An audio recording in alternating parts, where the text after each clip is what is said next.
Maintenant, oui, vous avez raison sur une chose. Il y a plusieurs impérialistes qui sont au Sénégal. Mais l'impérialiste le plus fort, c'est l'impérialiste français. Parce qu'il n'y a pas de base militaire allemande. S'il y avait une base militaire allemande au Sénégal, je dirais militaire allemand, rentrez chez vous. Ouais, on se comprend alors. S'il y avait une base militaire, mais dire militaire allemand, rentrez chez vous, ce n'est pas être anti-allemand. C'est être tout simplement patriotique, panafricain. Dans cette vidéo, le député sénégalais Mohamed Guy Marius Sagna, dans un entretien à la RTS, revient sur les promesses électorales de la coalition Diomaye Faye, à savoir le retrait des bases militaires françaises, la sortie du CFA et les réformes dans la CEDEAO. Une vidéo qui vient enterrer les efforts de quelques activistes malfamés qui se disent panafricains, dont le rôle dernièrement est une tentative malhonnête de discréditer le duo Sonko et Diomaye dans l'opinion publique, ne se privant pas de faire usage de médias mensonges pour étayer leurs arguments retors.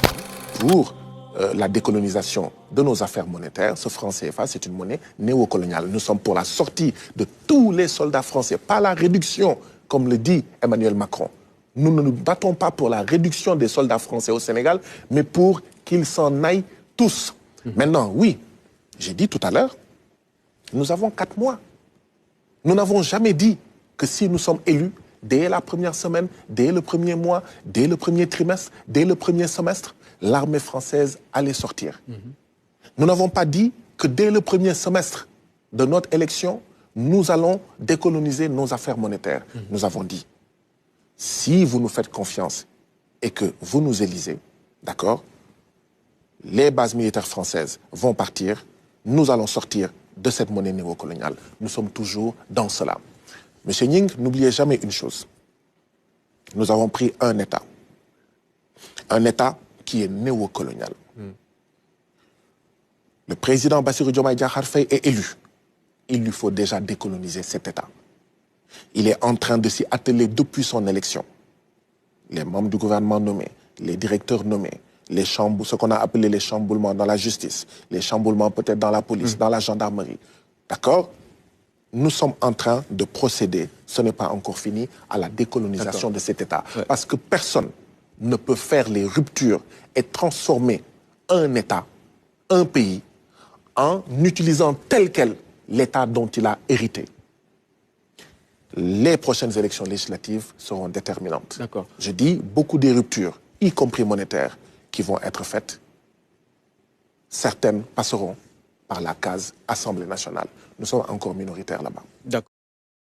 Si tant est que la CEDEAO veut encore servir à quelque chose, elle devra éviter qu'aucun de ses États membres ne soit des bases à partir desquelles le Niger, le Burkina, le Mali vont être attaqués. La CEDEAO devra veiller à ce que ces États membres ne soient pas des bases de repli des terroristes. Devra aussi éviter à ce que l'ancienne puissance coloniale, néocoloniale, qu'est la France, n'opère à partir de ses États membres. Si tant est qu'on veut donner une chance, un jour, dans 3 ans, dans 5 ans, dans 10 ans, je ne sais pas, de se retrouver. De ne surtout pas montrer de l'inimitié à l'endroit du Mali, du Burkina et du Niger. Ils doivent être soutenus. Des actes doivent être posés pour leur dire la CEDEAO n'est pas votre ennemi. Ces États membres ne sont pas vos ennemis. Et aucun de vos ennemis n'opérera à partir de nous, États membres de la CEDEAO. Ça doit être clair. Si ce n'est pas fait, c'en est fini. Ad vitam aeternam, d'une possibilité un jour de pouvoir se retrouver.